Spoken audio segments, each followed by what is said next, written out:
Welcome to समीस educational channel the students. आज मैं आप लोगों को EDU-A रिसर्च प्रोजेक्ट की फोर्थ असाइनमेंट को बताऊंगी। इस पर रिसर्च मेथडोलॉजी है और उसका बताना है आपको कि आप लोगों ने रिसर्च मेथडोलॉजी को कैसे मतलब आप अपने रिसर्च पेपर में राइट करना है और आप लोगों ने रिसर्च डिज़ाइन कैसे करना है। अगर आपको भी वीडियो इन्फॉर्मेटिव लगे प्लीज़ सब्सक्राइब माई चैनल। अच्छा, जब आप लोग स्टार्ट लेते हो समटाइम्स स्टूडेंट्स को बिल्कुल स्टार्ट से ही नहीं आइडिया होता कि हम लोगों ने रिसर्च मेथडोलॉजी का चैप्टर जो है वो राइट कैसे करना है, स्टार्ट कैसे लेना है।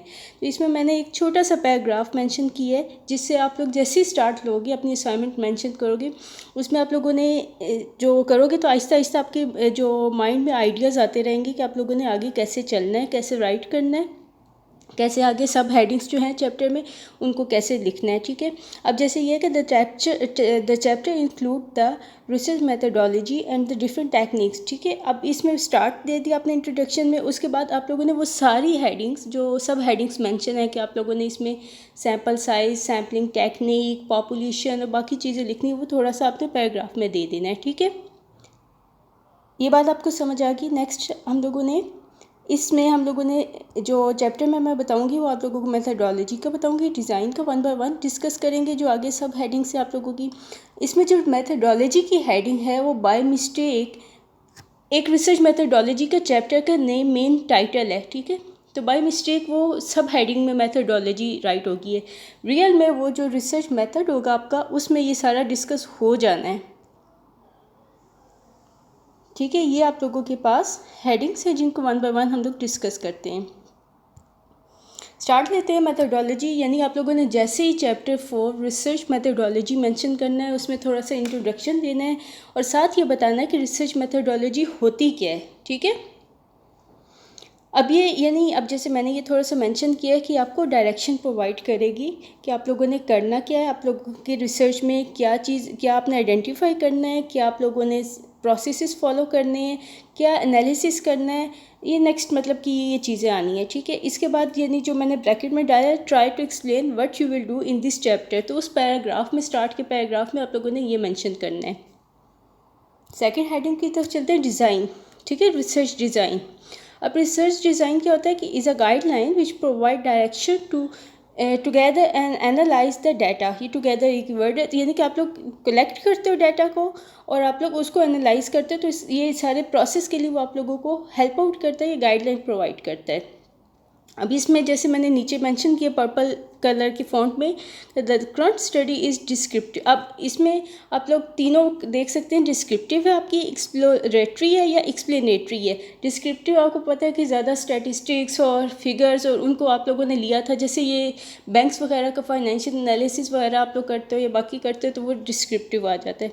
इसी तरह एक्सप्लोरेटरी आप लोग करते हो तो ऑलरेडी जो रिसर्च हुई हुई होती है, रिजल्ट्स आपके पास कंक्लूड हुए हुए होते हैं, उनको फर्दर आप नए न्यू एस्पेक्ट से सोचते हो या उन पे फर्दर स्टडीज़ जैसे हम लोग करते हैं ना कि रिकमेंडेशन में समटाइम लिखा होता है कि इस रिसर्च पे इतनी रिसर्च स्टडीज़ हो चुकी हैं और इतनी आगे अगर आप चाहो तो कर सकते हो, तो वो एक्सप्लेनेटरी होता है कि ऑलरेडी हुई है और उसको आप लोग न्यू एस्पेक्ट से या कोई और नई चीज़ उसमें ऐड करते हो।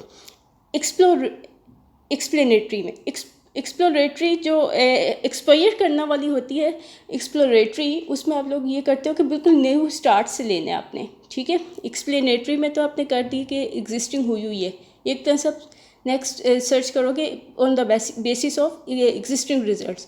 जो एक्सप्लोरेटरी होगी जिसमें आपने एक्सप्लोर करना है, डिफरेंट चीज़ें एक्सप्लोर करनी है, उसमें ये आ जाएगी कि अपने बिल्कुल नए स्टार्ट में करना है। आप लोग ये लिख सकते हो कि इस टॉपिक पे कभी पहले ऑलरेडी किसी ने रिसर्च की ही नहीं है। ठीक है, अच्छा अब हम नेक्स्ट पे चलते हैं, मेथड पे, रिसर्च मेथड्स। ठीक है, आप लोग क्या रिसर्च मेथड फॉलो करोगे, आइदर क्वालिटेटिव या क्वांटिटेटिव। ठीक है, इनमें से कोई एक आप लोगों ने चूज़ करनी है और ये भी हो सकता है कि दोनों भी यूज़ कर लो, कि आप जैसे आप कह दो कि मैंने ये चीज़ें क्वालिटेटिव रिसर्च से ली हैं, जो प्राइमरी डाटा था आपका जो एग्जिस्टिंग आपकी हुई है, या क्वालिटेटिव डाटा, जैसे हम लोग क्वालिटेटिव रिसर्च कहते हैं कि जैसे आप ऑब्जर्वेशंस कर रहे हो डिफरेंट बिहेवियर्स को या रिस्पॉन्सेस को देखते हो, ठीक है। जबकि क्वांटिटेटिव आपके पास फिगर्स में आता है या आपके पास किसी डाटा यानी न्यूमेरिक फॉर्म में आता है, ठीक है। दोनों यानी जैसे आप क्वेश्चनर दोगे SPSS पे, आप इसको आगे एनालिसिस या इंटरप्रेट करोगे तो ये आपके पास क्वांटिटेटिव आ जाती है। क्वालिटेटिव आता है कि आपके पास यानी न्यूमेरिकल फॉर्म में तो नहीं है, लेकिन आप लोग किसी समहाउ आप लोग उसको किसी स्केल या किसी रेटिंग के अकॉर्डिंग कर लेते हो, ठीक है।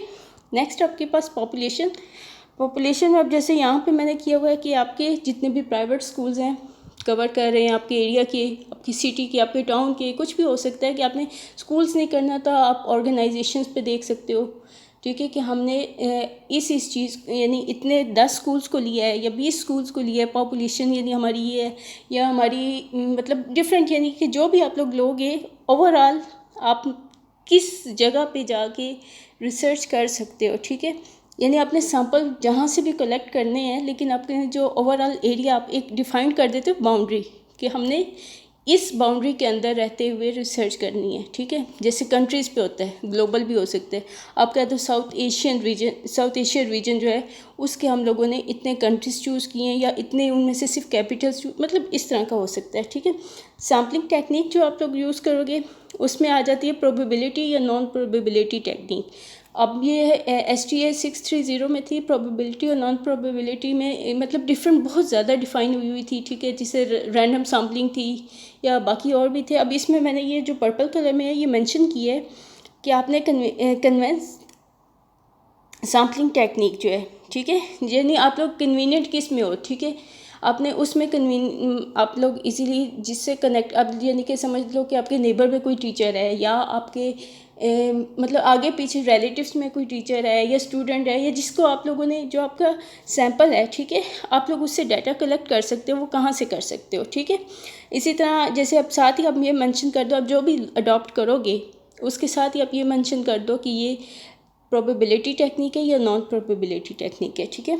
इसके बाद आते हैं सैंपल साइज़ पे। सैंपल साइज़ में हम लोगों की जैसे कोई भी आप लोग देख सकते हैं 50 टीचर्स कितने आपने कवर करने हैं, ठीक है। टीचर्स करने हैं, स्टूडेंट्स करने हैं, प्रिंसिपल्स करने हैं, या आप स्कूल की बाउंड्री से हट के अगर आप लोग जैसे आप एम्प्लॉयज़ ले रहे हो किसी ऑफिस ऑर्गेनाइजेशन में, या आप वर्कर्स ले रहे हो कहीं भी, ठीक है, जैसे कुछ NGOs वगैरह में कर रहे हो तो उनके वर्कर्स क्या आ जाता है, ठीक है। और या फिर जो उनसे बेनिफिटेड होते हैं, जिनको कोई फ़ायदा मिलता है, ठीक है, वो आप लोग ले रहे हो, ठीक, वो आपने एक नंबर बताना है यहाँ पे। इंस्ट्रूमेंटेशन यानी इंस्ट्रूमेंट आप क्या टूल बनाओगे, जैसे यहाँ पे क्वेश्चनियर किया है, सर्वे क्वेश्चनियर कह दो, ठीक है, और या कोई इंटरव्यूज ले सकते हैं आप, ऑब्जर्वेशन भी आती है इसमें, ठीक है। यानी कोई भी टूल्स, कोई भी जो भी आपने चूज़ करना है, लेकिन ज़्यादातर यहाँ पे जो आपकी रिसर्च की डिमांड है वो ये कहते हैं कि आप क्वेश्चनियर डिज़ाइन करो, वो ज़्यादा बेटर, मतलब कि आपकी जो इस प्रोजेक्ट की डिमांड है वो उसमें क्वेश्चनियर डिज़ाइन करना है, ठीक है। अच्छा, उसके बाद ये किसके अकॉर्डिंग होगा, ठीक है। लेकर्ट स्केल आपका ये 5 पॉइंट्स का स्केल है, 7 का भी होता है, लेकिन 5 जो है वो ज़्यादा कंसिडर किया जाता है रिसर्च में। ये भी साथ मेंशन करना है आपने, यानी ये ऐसी जो डिटेल मैंने मेंशन की हुई ये सारी बतानी है। अब उसमें ये 5 जो स्केल होते हैं उसमें आपके पास स्ट्रांगली, एग्री, न्यूट्रल, या आप कह दो डोंट नो, अननोन, इस तरह कुछ भी वर्ड यूज़ कर सकते हो, ठीक है। यानी 5 पॉइंट्स आपने कोई भी लिखने हैं और उसको नंबर्स देने हैं। और ये भी हो सकता है कि आप 5 स्ट्रांगली एग्री को 5 दो, ठीक है, उसके बाद एग्री को 4 दो, इस तरह भी कर सकते हैं। वैलिडिटी एंड रिलायबिलिटी EDU 431 जो है आप लोगों का टेस्ट डेवलपमेंट एंड एवेल्यूएशन का जो सब्जेक्ट है उसमें काफ़ी ज़्यादा इस चीज़ पे फोकस किया गया था कि आप लोगों का जो टूल होता है, ठीक है, वो जो टूल की बार बार बात हो रही थी वो ये क्वेश्चनियर हो गया, ये रिसर्च टूल जो आप इंटरव्यू के क्वेश्चंस डिज़ाइन करोगे या टेस्ट जैसे था, टेस्ट पे करोगे तो टेस्ट के जो टेस्ट एज अ टूल अगर लेते हो तो उस पर जो क्वेश्चंस होंगे वो किस तरह डिज़ाइन करने, तो उसके अकॉर्डिंग यहाँ भी आप लोगों को बताना होगा कि वैलिडिटी और रिलायबिलिटी को क्या फुलफ़िल कर रहा है आपका क्वेश्चन जो आपने नीचे अपेंडिक्स में मेंशन किया है, डिज़ाइन किया है, ठीक है। वैलिडिटी में ये आ जाएगा कि it ensure that the questionnaire is developed according to the objectives, ठीक है। जो आपके ऑब्जेक्टिव्स, रिसर्च ऑब्जेक्टिव्स मेंशन थे ना स्टार्ट में, उनके अकॉर्डिंग होना चाहिए। डिफरेंट टाइप्स ऑफ वैलिडिटी वो भी आप लोगों ने पढ़ा है, कंटेंट है, कंस्ट्रक्ट है, ठीक है। अब यहाँ पे मैंने कंटेंट को थोड़ा सा इसलिए लिखा है क्योंकि हम लोगों के जो क्वेश्चन होगा तो एक तरह से कंटेंट है, ठीक है। और वो जो कंटेंट है वो कहता है कि क्वेश्चनर जो है वो उसने जो भी हमारी प्रॉब्लम स्टेटमेंट थी स्टार्ट में या रिसर्च ऑब्जेक्टिव्स थे उनको फुलफ़िल कर रहा है, ठीक है, जो हमारे क्वेश्चंस की स्टेटमेंट है। इसी तरह reliability is the ability of the questionnaire that if the test will repeat, ठीक। अब समटाइम ऐसा होता है कि वो जो रिलायबिलिटी में डिफरेंट आपने टेस्ट, रीटेस्ट और डिफरेंट अप्रोचेस पढ़ी थी, उसमें रिलायबिलिटी में ये है कि आपके हर क्वेश्चन, जितने भी क्वेश्चन हैं वो आपस में एक दूसरे से कंसिस्टेंट और इंटेग्रिटी है उनमें, मतलब लाइक आप समझ लो कि लिंक्ड है। ये नहीं है कि आप एक तरफ से ये पूछ रहे हो कि टीचर्स की ऑक्यूपेशनल स्ट्रेस की अगर मैं बात करती हूँ, ठीक है, डिपेंडेंट वेरिएबल्स के डिफरेंट फैक्टर्स हैं, उसमें एक तरफ तो ये कह दो कि स्कूल का एनवायरनमेंट बहुत अच्छा है, ठीक, और दूसरी तरफ नीचे ये क्वेश्चन डाल दो कि टीचर्स को सैलरी टाइम पे नहीं मिल रही, तो ये आपस में लिंक्ड नहीं है, कंसिस्टेंट नहीं है, तो रिलायबिलिटी नहीं होगी। आप एक ही फ्लो में क्वेश्चन करो कि अगर आपने नेगेटिव टर्म में करने तो सारे नेगेटिव हों, अगर आपने पॉजिटिव में करने तो सारे पॉजिटिव हों। इसके बाद नेक्स्ट में हम लोग चलते हैं टाइम फ्रेम आप लोग जस्ट उसमें टेबल की फॉर्म में भी दे सकती हैं, वर्ड में टेबल बना के, ठीक है। थोड़ा सा पैराग्राफ में मेंशन कर दें। मैंने ये एमएस प्रोजेक्ट में बनाया है, ठीक है। एमएस प्रोजेक्ट आपको प्रोवाइड करता है कि एक साइड पे आप लोग टाइम फ्रेम दे दो, जैसे भी आप मेंशन कर दो, साथ डेट्स भी मेंशन कर सकते हैं जो आप लोगों के इसमें रिसर्च प्रोजेक्ट में डाउनलोड के सेक्शन में एक फ़ाइल पड़ी हुई है, उसमें डेट्स के साथ मेंशन है कि किस डेट को आपने क्या सबमिट करवाना है। आप वो पूरा टेबल बना के उसको मेंशन कर सकते हैं।